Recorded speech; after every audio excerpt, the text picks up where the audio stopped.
pleased that all of you came tonight. The museum will be open a little bit after tonight's speaker, and we also will draw for the McKay House raffle, and we'll also draw for a door prize, so don't leave before we draw for those tonight. I want to tell you about some of the things that we've got coming up. In July, we have Dr. William Wilkins will be our guest speaker. In August, Mr. Carlton Prothrow will be a speaker, and we're going to have a special raffle for that night. I just haven't figured out what it's going to be.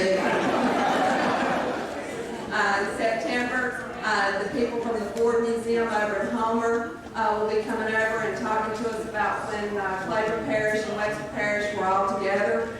October, Ms. Lonnie Simpson will be speaking to us about Cotton Valley.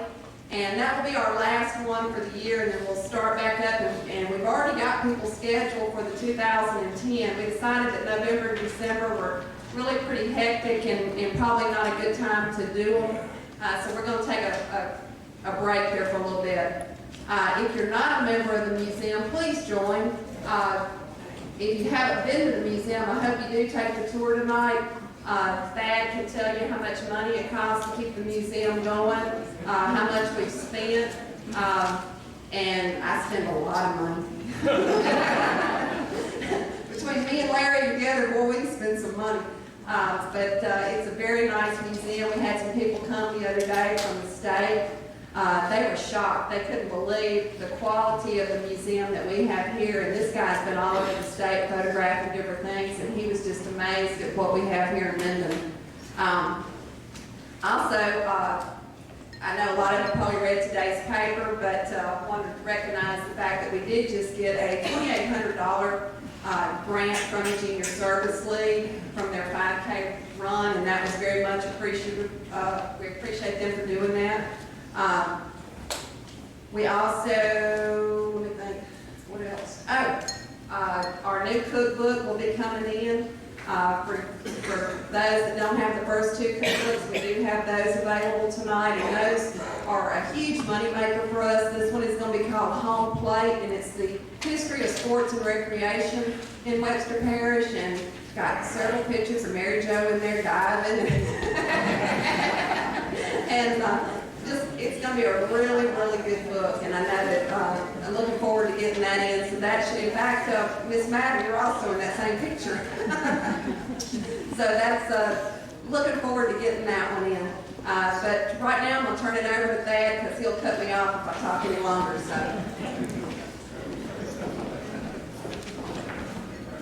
Thank you very much, Shannon. We're certainly delighted to have all of you here this evening. As you know, this is really a special evening for me because my sister is the speaker. But before I introduce her, I would like to introduce several others here. First, her husband, Dr. Samuel R. Williamson, who's had a wonderful career in the educational world. My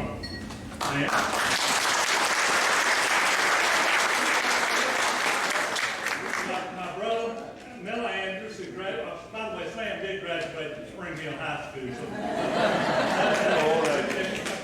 so that is certainly important.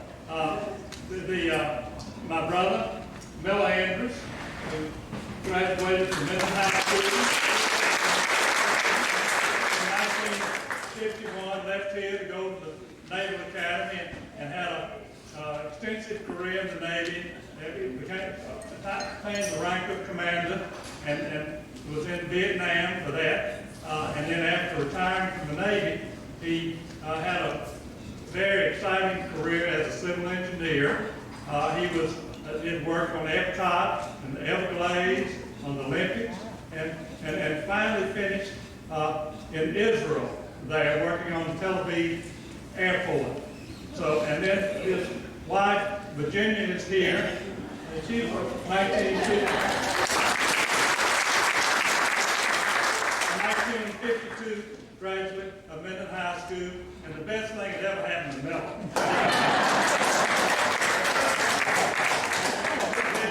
Then my daughter, Elizabeth Andress Stedman, who is a director in global, what?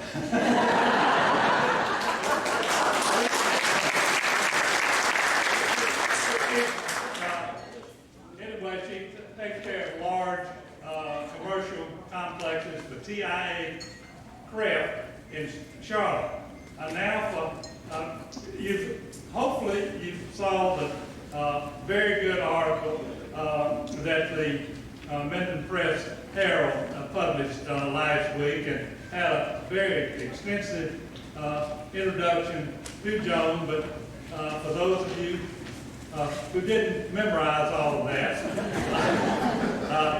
Joan graduated from Minden High School in 1957. She was an honor student, finishing third in the class. The thing that she loved most in high school was being in the band. And she played the trombone then. She still plays the trombone. We have very exciting festivities there when Joan plays the trombone for us and leads when the Saints go marching in.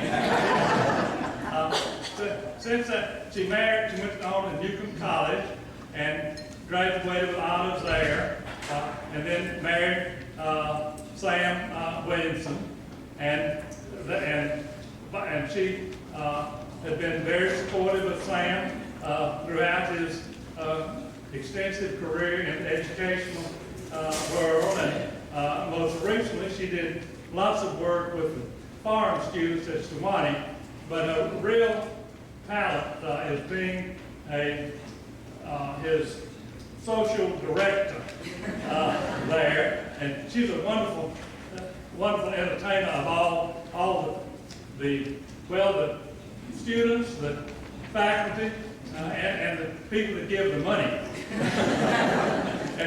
and really, I know that she's been very important to his activities. Now to regress perhaps 70 years back to the 1930s there. Well, my father said to my brother Miller and me, said, "What would you rather have? A little sister or a swimming pool?" Well, you know what we said? And it's with great pleasure that I introduce as our speaker tonight, our swimming pool, Joan Andress Williamson.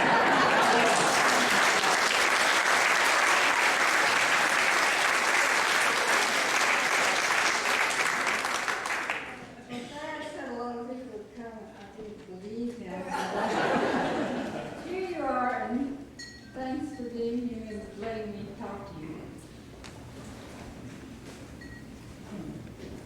Some years ago, our daughter, Treeby, wrote, "I was running the other night, or at least attempting to, when I sensed a familiar smell. Something about the combination of hot, humid air and dried grass reminded me of Louisiana, Webster Parish to be exact. From my earliest memories up until about age 15, I spent a good portion of my summers commuting between two small towns in North Louisiana. Summers spent in Minden and Spring Hill meant lots of cousins, grandparents, and family friends who all understood the great significance of my name, Treeby. My presentation tonight is about the two Treebys for whom our daughter is named. My grandmother, Treeby Chaffe Miller, whom I call Gran, and my mother, Treeby Miller Andress, Mom. The whole story takes place on one parcel of land that my great-grandfather, Christopher Chaffe, purchased when he came to Minden from England in the 1850s. Gran lived her whole life on that one spot of land, as did my mother. Gran's house is where the hospital parking lot is now. Mama moved to the back portion of the property when she married, first living in a little cottage on College Street that her aunt owned, and then moving that house to Landing Street, which was quite an event. They let out schools to watch the house traveling down. Anyway, that house is on Landing Street still, I think. And Mom and Papa built their dream house, and that's where the Edward Browns live now. I want to tell you a little bit about Gran before I read her memories of Minden. She was 75 years old when I was born. Old in body maybe, but young in spirit. She died when I was just 13, but in those 13 years, I had what they today call quality time, and I also had quantity time. I spent hours in her company. Somehow, the youngest and the oldest in the family get paired together. And what a wonderful time we did have. We played cards, something called robbing casino, and I thought actually that was the person's name. I didn't understand we were robbing a casino.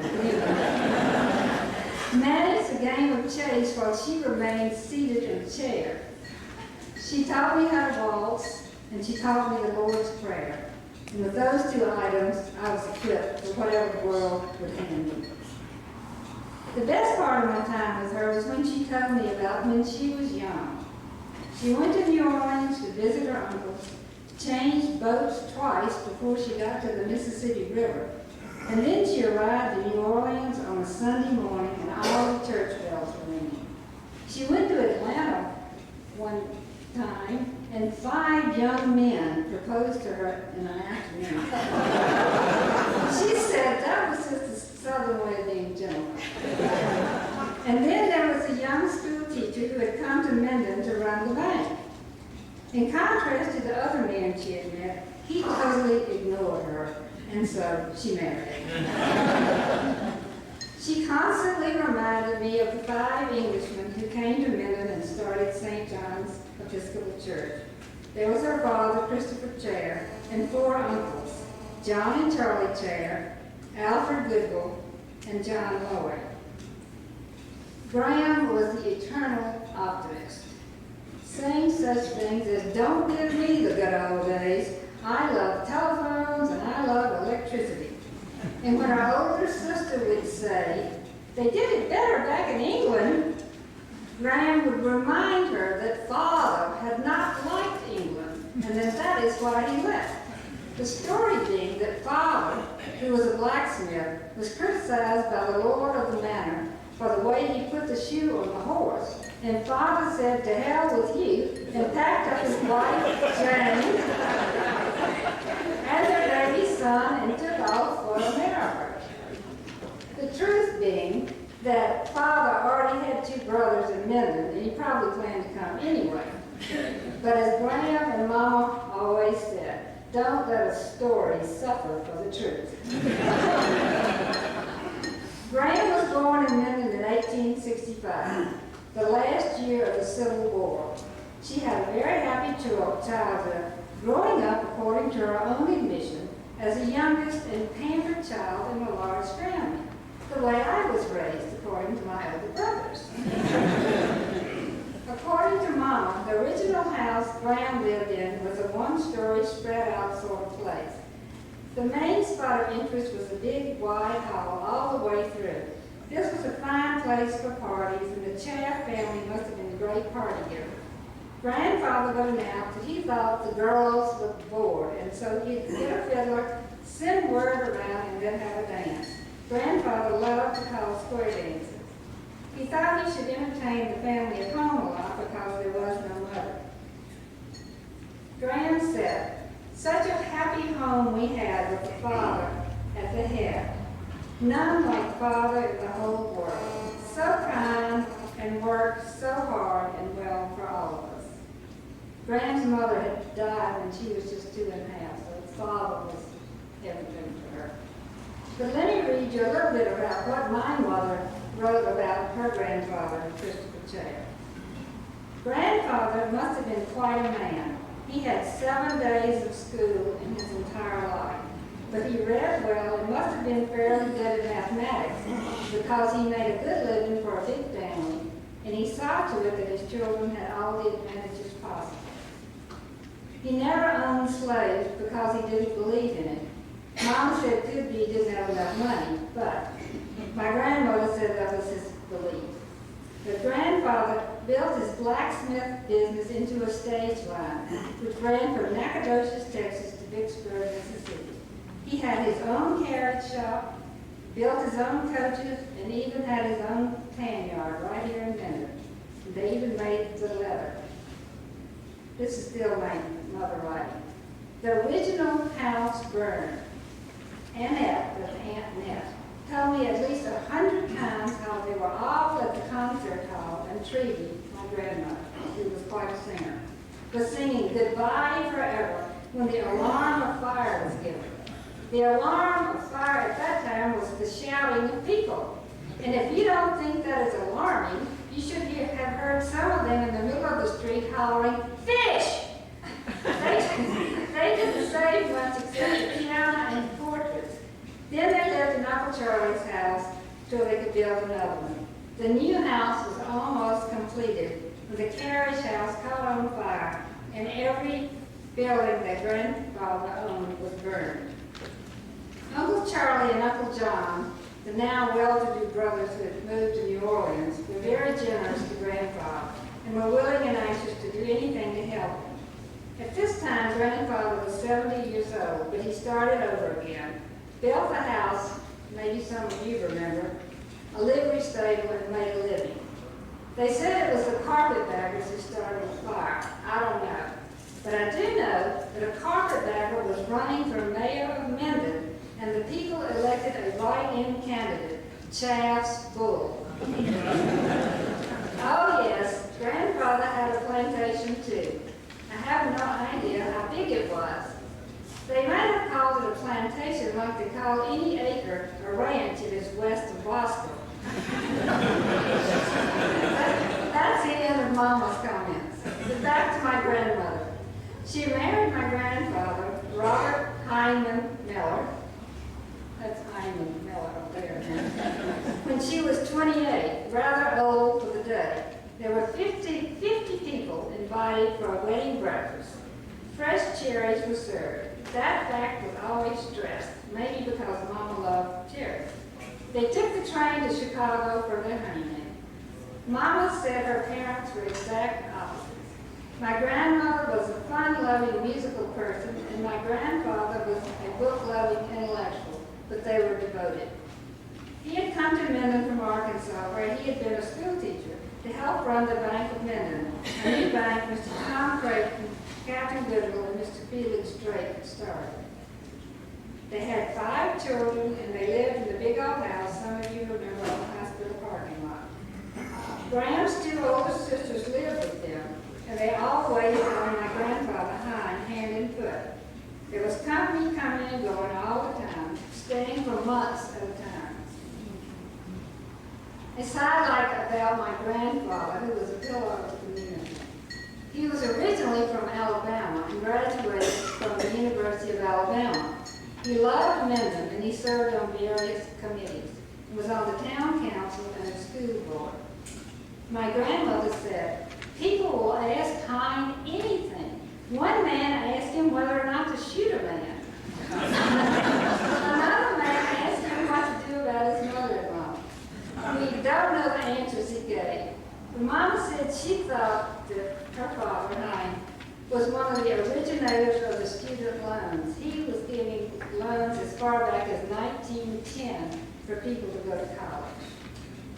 And this is what my grandmother wrote in April 1937.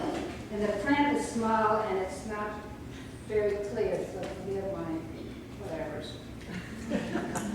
Mama wrote, "Since I have lived through so many changes in these 72 years, Treeby, our youngest daughter, my mother, suggested that I write some of the things that have happened that stand out in my mind now.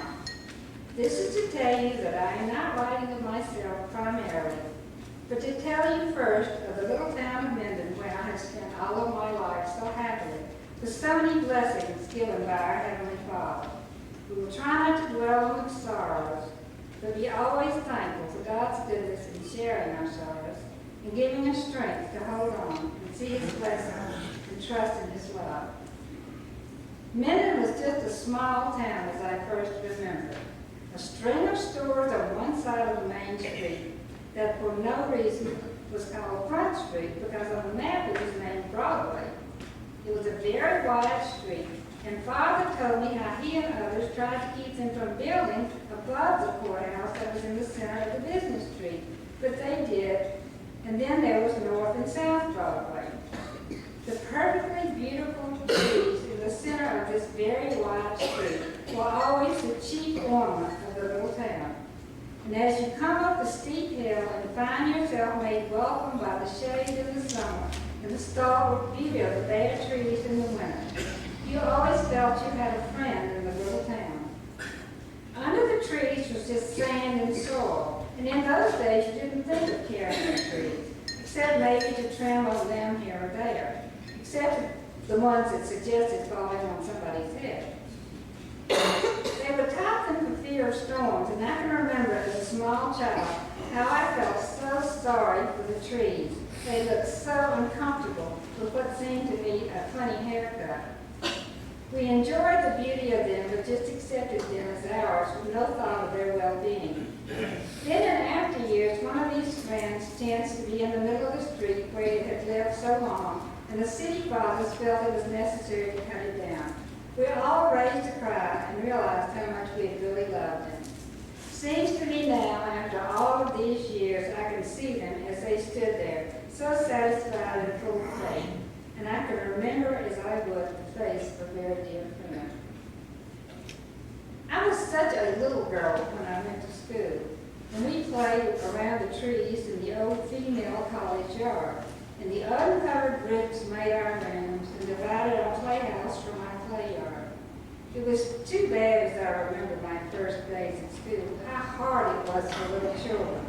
First the ABCs must come, then with no help, learn to read and spell. I am so glad it is happier for children now.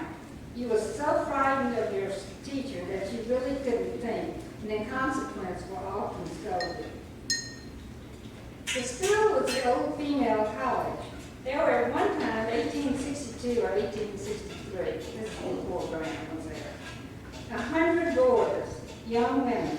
There was a large concert hall beside the college building. The students were taught art, music, and a third course in literature and composition. The little town of Minden always had nice people, and the influence of the college was felt for many years. Minden was said to have more culture and dignity than most small towns, maybe too much reserve sometimes. There were many pretty homes and people with the means to keep them up. Before the war, the young sons and daughters were sent to Virginia and Tennessee to school. The entertainment in the before the war years, as I remember being told, was principally dinner and supper parties in the various homes.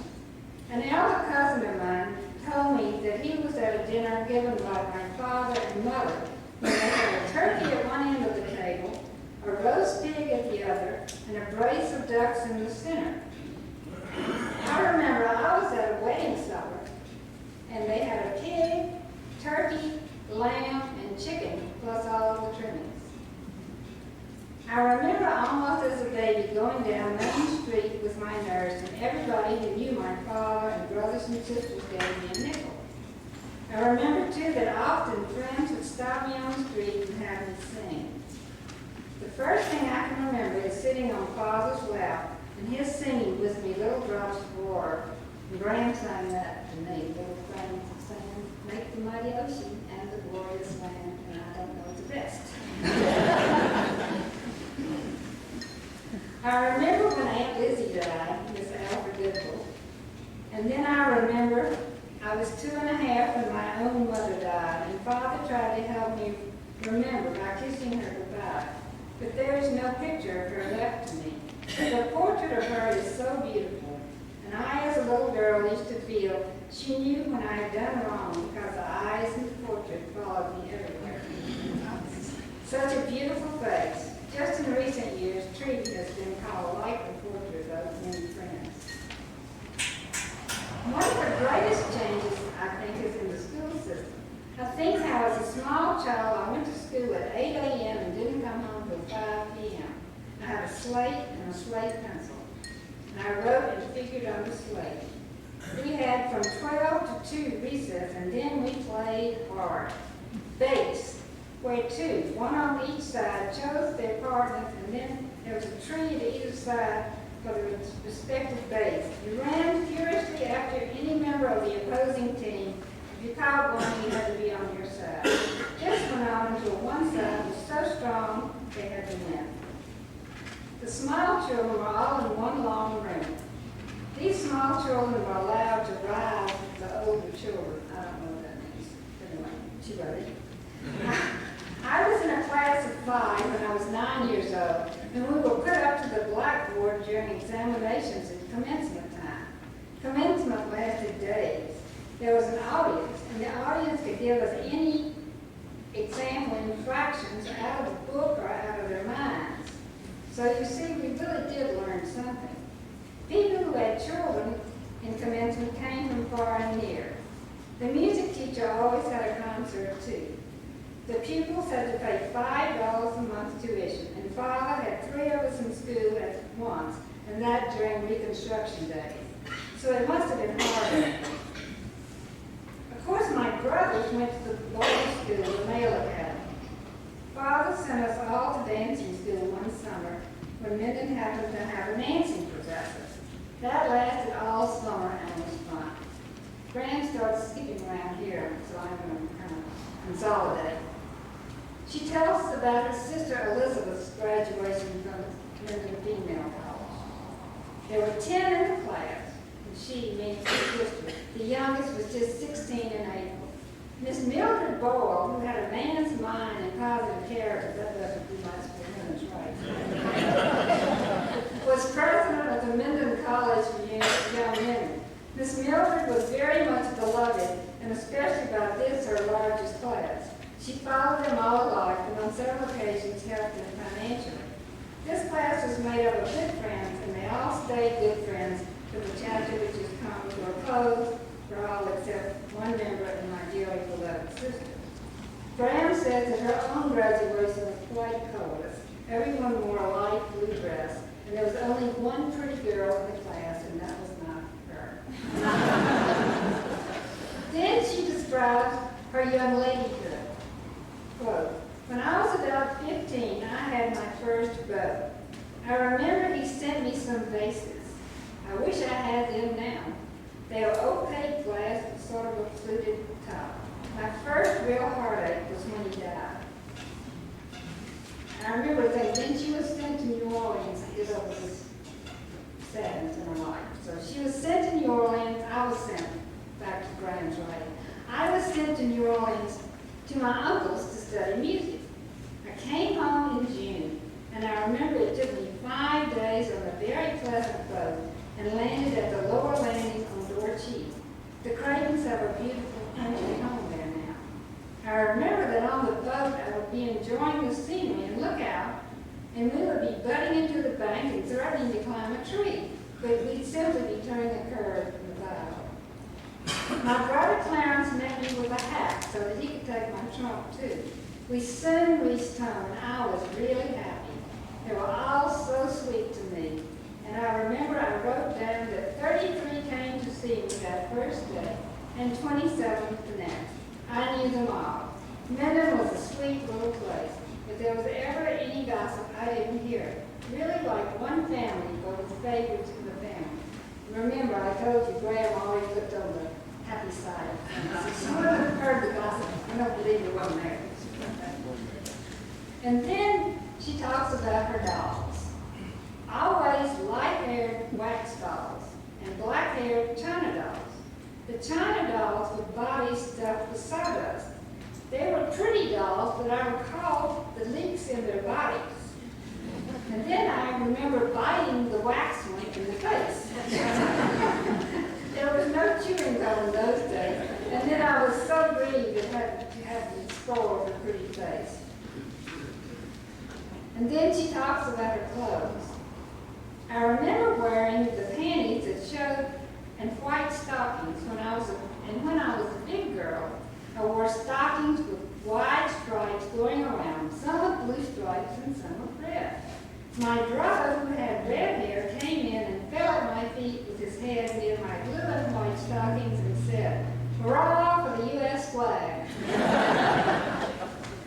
I wore cute dresses called Gabriels. They were made in one piece, fitted at the waist and with a flare in the skirt. We didn't have so many clothes, and we wore them out. Surprisingly, Gran wrote a little bit about her sister and brother being sick.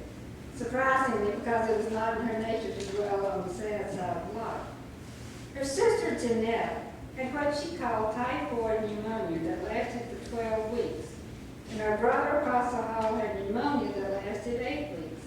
Quoting Graham, there were no nurses. Friends would come and sit up, and I remember Mrs. Watkins telling her father always saw to it that there was fruit, a real luxury in the winter, and coffee and food for those who helped. Now think of the care people get now, and how years ago in a small town, how poorly they fared. There was always a colored woman who would do all she could, but with no knowledge of the right thing to do. Graham ended here. Mama says she had too much else to do.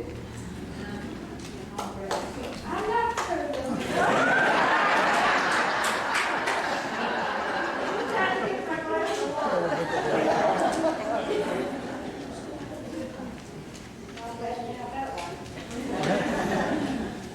And now my mother, Treeby Miller Andress. She hated the Elise part. But what to say about Mom? She was smart, she was fun, she was funny, and she was compassionate. And we had a lot of laughs. She especially liked getting tickled in church. That was when I heard it sideways. Mom was Graham's last child, born when Graham was 40. She was definitely the child that was her soulmate. Mama, like Graham, had the ability to figure out a way to make everyone happy. She was the diplomat of our home. Mama said that she and Graham were slapjasted. If you don't know what slapjasted is, it is the opposite of perfectionist. They both believe that the old saying, anything worth doing is worth doing well, has killed many a good woman. And they both said that if it gives their guests pleasure to find dust in their homes, they would not deny them the pleasure. That said, Mama knew exactly how to make people feel welcome in our home. She put people at ease. Mama was born in Minden in 1905 and had a fine time. The story that stuck in my mind is the Long Springs picnics, mainly because she said they had homemade potato chips, and that sounded like the most exotic thing in the world to me. Here's what Mama wrote about Long Springs. Long Springs is 5 miles from Minden on the Dorcheat Road. At one time, it was a very fine watering place. There was a great big frame hotel upon the hill and a walkway or path to the spring to the bottom of the hill. The springs had all the minerals to guarantee perfect health.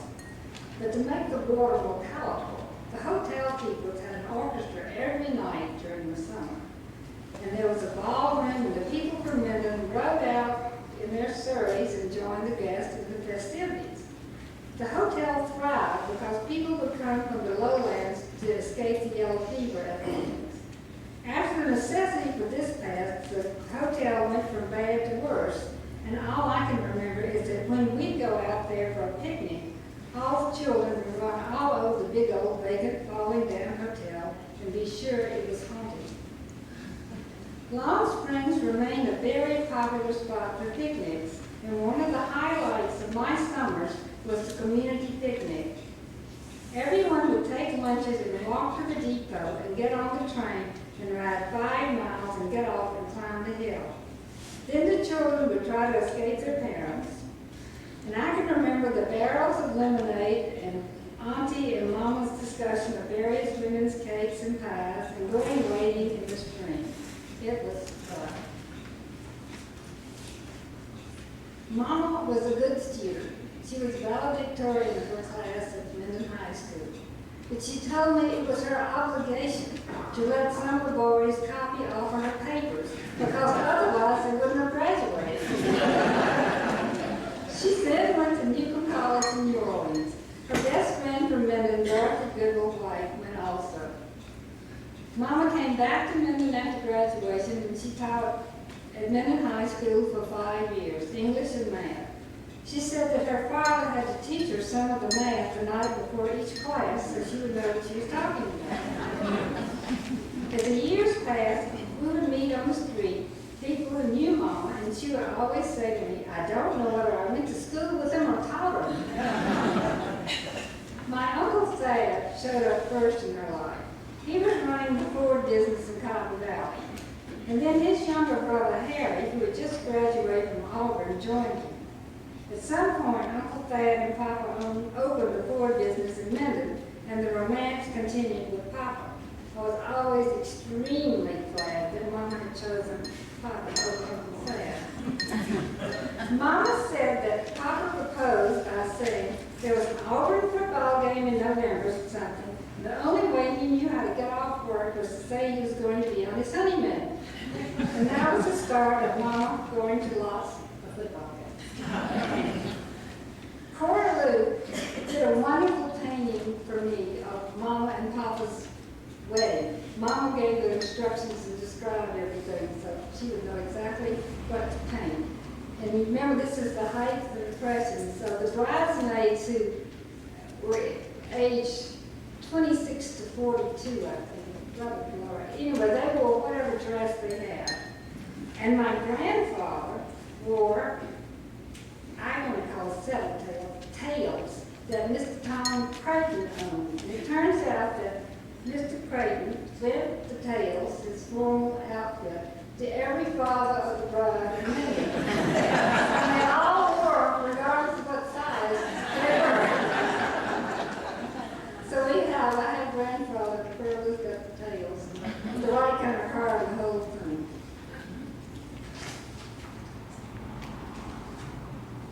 After Thad and Miller went off to college, Mama taught herself to type. She didn't have the glory of Miss Anna Smith like me. So she could write them, and she was very careful to equally divide which son got the carpet. Being able to type started her writing. Her first memory I'll read from is from her collection of essays called Yes, Mama, You Told Me. The first one is When I Was a Little Girl. When I was a little girl, Minden was mighty little too. But my childhood was full of excitement. Somebody would yell, run away horse, and we'd all run out to see the fiery steed racing down the street, and most of the time the gentle horse had stopped to eat grass by the sidewalk. Or, mad dog, and we'd look out the front screen door, being sure it was tightly latched. I'm not at all sure we ever saw a mad dog, but we saw lots of hot-tired dogs wandering down the street. And the gypsies, real ones, they came in covered wagons and camped at the edge of town and came into town wearing their real gypsy costumes. That's not the right word, but whatever you call what people wear. The women went from door to door asking for anything at all and offering to tell fortunes. Mama, meaning, this is my mother writing, so Mama means, at this point, my grandmother. My grandmother would never allow any fortune telling, because in England, a gypsy had told her mother that she would have a child, would cross the ocean, and the child would die. And all of that actually happened. But I was always be at the front door with Mama to greet them, and would carefully hide behind Mama's skirts and peep out enough to take in every detail. The long earrings, the headscarf, the long skirts. These gypsy women were really not romantic and beautiful, but they were dirty and exciting. The people in the stores were sure they stole anything and everything that wasn't nailed down, and maybe they did. We hid from them because everybody knows gypsies steal children. And then there was the circus and hometown plays and Chautauqua and school starting and school ending and tent shows and traveling skating rinks and birthday parties. I never really cared much for the birthday parties. My mother always fed me before I left home so I wouldn't act like a double pig about the ice cream and cake. So the refreshments really didn't mean much. And what else is there to a birthday party? And Easter egg hunts, this is still my mother. I hated them. I could never find an egg. And my associates always had baskets full. I don't call them my friends because at that moment they were. I think the Easter egg thing has sort of genetic deal because I used to have to go to the Easter egg hunts at the Women's Department Club had a community house. And all I did was follow Ida around. She would pick up an egg and I'd look in the very same spot and guess what? There wasn't an egg there.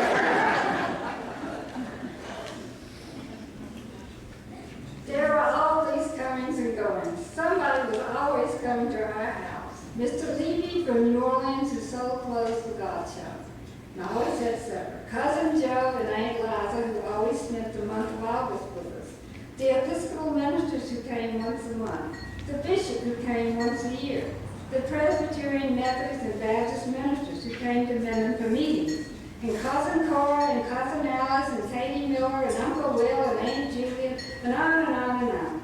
But the most important comings and goings were sisters. That's my Aunt Joan. And it seems to me she was doing a lot of tripping. Most of the time she would arrive on the BS&P, arriving in Sibley at 9:30 p.m. Brother, my Uncle Weston, always met her, first in a buggy and later in his car.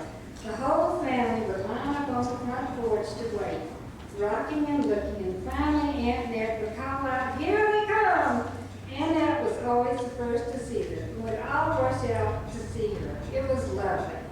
Then we'd go into the house and into the dining room, where on the table there was a whole bowl of ham, some bread, and a 3-layer caramel cake on a high cake stand. This was a ritual. We all sat around the table and ate and listened.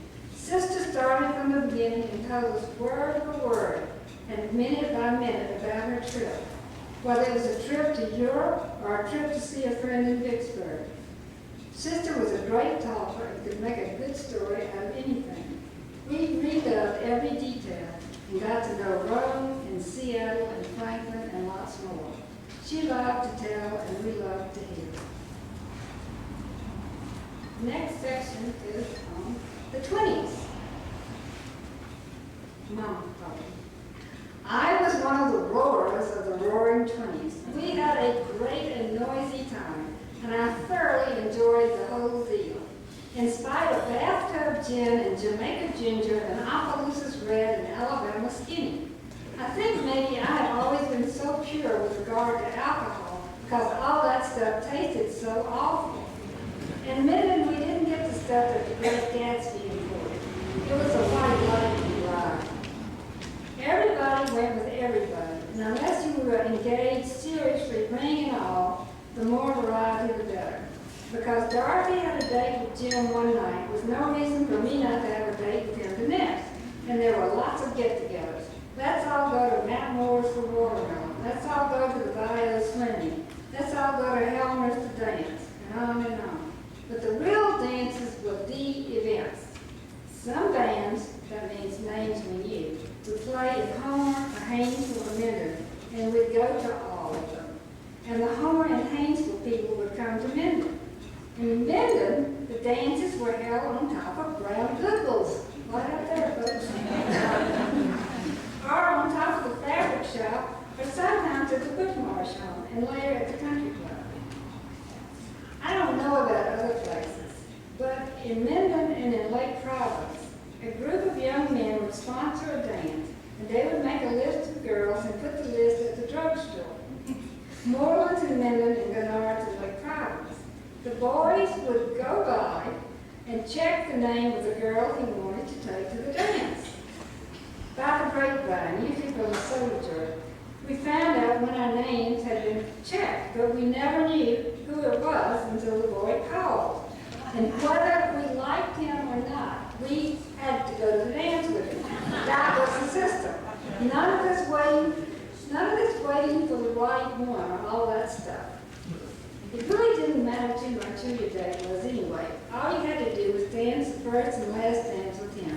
The rest was tagging, and you were pretty sticky if you danced all the way around the hall without being tagged at least once. The stags were in a group in the middle. At college dances, there were a few no breaks, and you were asked for those ahead of time. Unfortunately, at these dances, some of the boys thought they had to show off and be smart and drink that bootleg liquor, and the effects of it were unpredictable.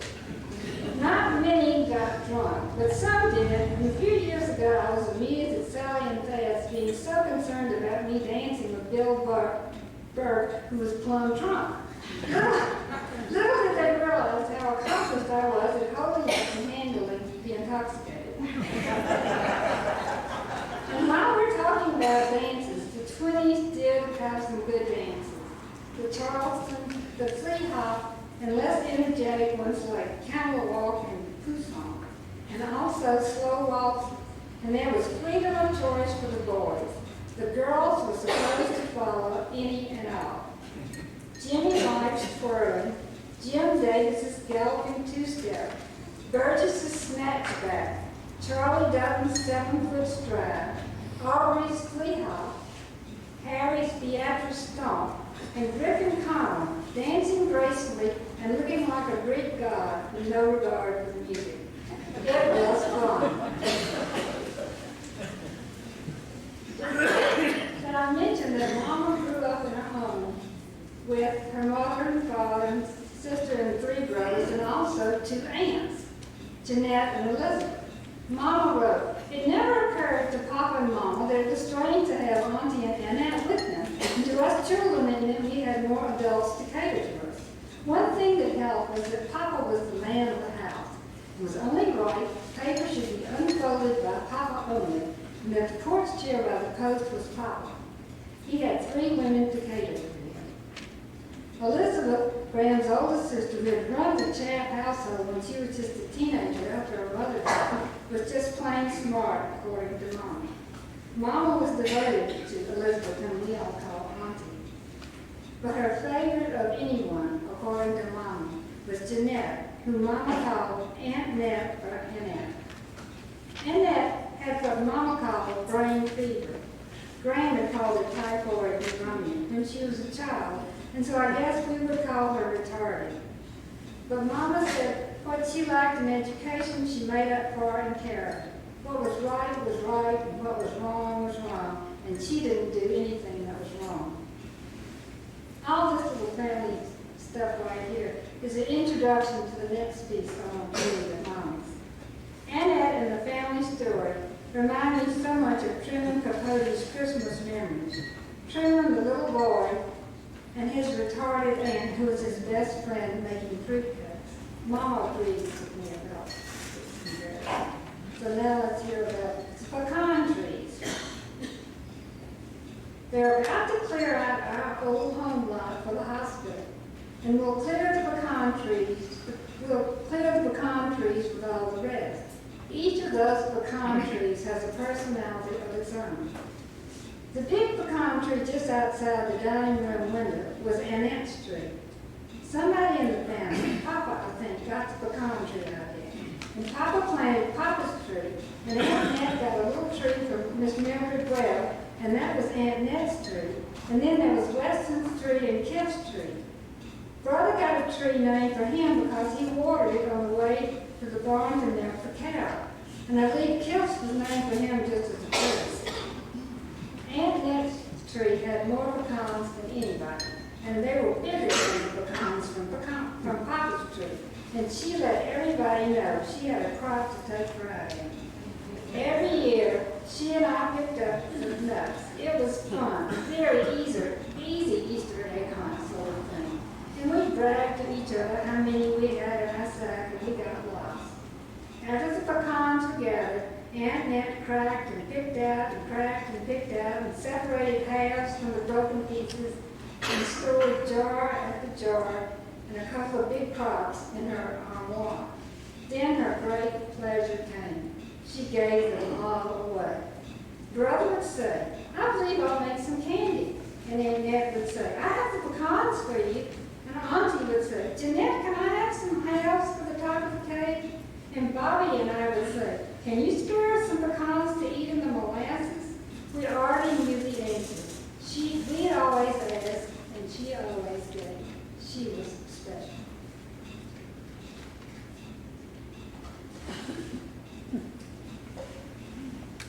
Before I read you the essay Mama wrote about the Great Depression, I want to read you part of her essay about her father, who, as you know, was the president of the Bank of Minden. Papa was an old-timey banker in the times when if the man is good, the loan is good. The Depression came, and after the bank moratorium, along with so many banks, the Bank of Minden closed. This was like a death in our family. But it made us all realize how truly kind and loyal people can be. The family ate from the groceries furnished by Bobby Turner, who owed Papa for insurance. And Minden Turner, Papa was liquidating their business. The barter system was in. Kip and brother gave Mama money every month with the understanding that she would keep help. There was no cash. Papa owed the insurance companies money. The companies told him to take as long as necessary to pay. He moved his insurance business from the bank to the president office, where Mr. Tom Creighton let him have it for a pittance, and Mr. Tom gave him some old furniture for the office. The people kept their insurance with Papa, and they brought him more. They didn't forget the kindnesses he had shown them, nor the man he was. It was a wonderful tribute. In the late 30s, Cotton Valley came back into the oil business, and Papa got some good leases and then production, and by 1939 he was debt-free. He got sick around Christmas 1940, but he was able to go to his office every day until late summer. He died in September 1941. And then Mama said, I don't want to sound preachy, but Papa lived a full life, and he kept the respect and admiration of his family and his friends. He was Mama and the Depression. When I hear people talk about the good old days when bacon was 15 cents a pound, when I look at the affluent society today, I'm glad there is an affluent society. I don't want the good old days, so I do wish people could understand what living through a depression means. It affects people differently. Some of us are scared not to save, while others of us think it was so rough, then let's all go full speed now. I don't know any of us who are not affected. I was a good age, if there is a good age to go through it. I had not set my pattern of life. I was young enough to be somewhat flexible, but old enough to be somewhat responsible. I was a 26-year-old Depression bride. Harry and I had a rented home, some furniture from Mom's attic, my bedroom furniture, a wedding present mattress, a wedding present chair, and a small table. The stove bought was a $35 wedding present, elegant silver and china, and enthusiasm and a loving family. We did not consider ourselves bad off. We're all in the same financial situation, except for a few who are on salaries. They were the affluent society that day. We had parties. Everybody brings something. Or we'd invite a couple over for waffles. We were strong on waffles. And there was a store drug we would meet and socialize, everyone being careful to pay for his own 5-cent Coke. We played bridge too, and did all those things that came free or very cheap. And that was all right, we were still eating. Some people were really suffering. When I think about the indignities that some people had to bear, a young 14-year-old boy would come to play with Thad and Miller just so he would have dinner. A colored woman would stop by our house and wash dishes for the scraps from the table. She said she had chickens. Byron Lunkin worked on the garbage truck. Hassel Gray was a WPA foreman on the road deal, and both felt fortunate. Harry, that's my father, just sweated. He never missed a payroll, but it was not without a struggle. He borrowed from the money lender, Mr. Phoenix. One Saturday he came home and asked me to go with him to ask Sister, that's my Aunt Joan who was teaching at LSU, if she could lend him $100 until Monday. And of course she did. The Junior Service League was asked by the welfare to go into people's homes and find out that they needed blankets and things. And we were supposed to go into their houses and count what they had. Georgia and I did that at one house, and we were so embarrassed. And the people were so humiliated and embarrassed too, that from that house on, we took the women's word for it. If the welfare got cheated, at least we didn't have to count their few belongings, and they could keep what little dignity that was left. Every now and then I see one of these people, and and I taught most of them, and I want to apologize to them for the invasions into their privacy and tell them how happy I am to see them with their full grocery carts loading a shining car. We delivered day-old bread too, but that was all right, because the children came out to get it, and they were happy. Thad and Miller were depression children, but I don't imagine they remember any deprivation, and didn't care a bit that they wore 35-cent shoes from McCrary's. McCrary's had the very best ones for 35 cents. Thad and Miller had enough attention and affection to make up for any decoys that would go. Auntie had a little rent money.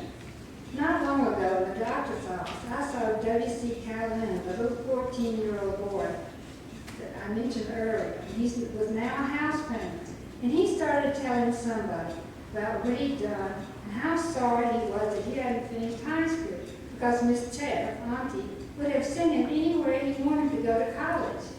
That is not anywhere near the truth, but he remembers with pleasure Auntie's interest in her encouraging him to stay in school and helping with her very, very little money she could afford.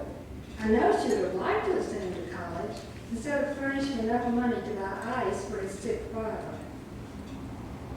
Those of us who lived through the years when the event of the week was a radio program with a $64 question, and Harry and I listened on the edges of our chairs while we ate our regular Sunday night treat, a Hershey roll with nuts. We couldn't understand how a person could risk $16 on the next question, had some memories and in-turn attitudes that may be hard for the rest to understand. The last essay I'm going to read is The Great Salt Lake, which of course has nothing to do with Minden, but it is so mine. The Carol in the story is a man, Dr. Carol's son. And for later reasons, you will understand why it's important that you know that he is male. Did I tell you we went swimming in the Great Salt Lake? Harry, Carol's son, my sister, and I were on our way back from California. Sister had just gotten her doctorate at Leland Stanford, and Harry, Carol, and I were coming back from a Lions Club convention in Oakland. Being real sightseers, we went by Salt Lake City. We came first to the Salt Flats, so we drove on the Salt Flats and got out and tasted the white stuff, and it was salt. We didn't believe it, but it was. We drove on to where we could see the lake and got to a great big ramshackle wooden place upon piers with a big sign that said bathhouse. We stopped and went in. We'd always heard about going swimming in the Great Salt Lake. You can't sink and all that stuff, so we had to find out. Harold, Carol, and I went in bathing suits. Sister was just plain chicken. She said she had to call a friend, but she was just chicken. Even then, in 1939, this sport must have been on the wane because our bathing suits were circa 1918 ones. One piece was a skirt and a large cut-out hole in the back, and completely neuter. Carol Summers, the doctor, came out in his, and he had it on backwards, the large cutout in the back. I was not Miss America, and Harry looked like a draped limp. Well, the Great Salt Lake had been sort of drying up, so we had to ride a little flat car out to the water. We were the only riders, or bathers. We got into the water, we bobbed around, and sure enough, we couldn't sink. And we bobbed some more. You really can't sink. No, we can't sink. No, nobody can sink. Nobody can drown. And all those things. There were lots of signs that said, do not put your head under the water. And Harry said, why? And Carol said, well, that must be something about the salt. Harry said, salt is good for your eyes. And with that, he put his head under the water. And he came up with eyes better than a man else. And Harry knows. The hand car came back, and we had to get out. That was the moment. The salt water was so heavy that the bathing suits had stretched to our ankles.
tickets out. You did great. I need to sit down. Okay. Let's tap it on. We got water. Okay. Okay, the first one we're going to draw for is the trip to Jefferson.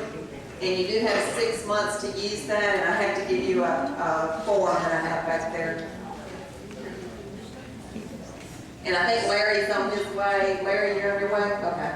Larry's opening up the museum, so y'all don't forget to go to the museum. All right, ticket number 633921. Somebody's got it. Hello! You got it? All right, Charlie.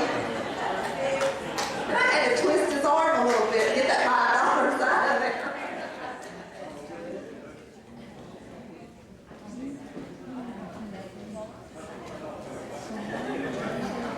And I want to thank Charlie and Patty too. They allow us to use this building. They don't charge us, and they bend over backwards and do lots and lots of stuff for us. So it's pretty fitting that they did win it. So I hope they are able to get away. And for you that don't live here, Patty also is now the Main Street coordinator for Minden, and we look forward to doing lots of exciting things with downtown. And both of us have been doing a little bit of computer stuff and kind of teaching each other some things, so really glad to have Patty in that position. Let's see. Can't see very good. Somebody sitting back there by the hopper, can y'all roll the hopper and draw a name? Just spin it and just kind of it's a tricky hopper. Just draw one out if you'll read that. Grig Myers. Grig Myers. All right. Get door prize. I asked Joan and Sam, Miller, Virginia, to go soon down to the museum, so I hope you'll come down there and visit with them there. Thank you very much for coming.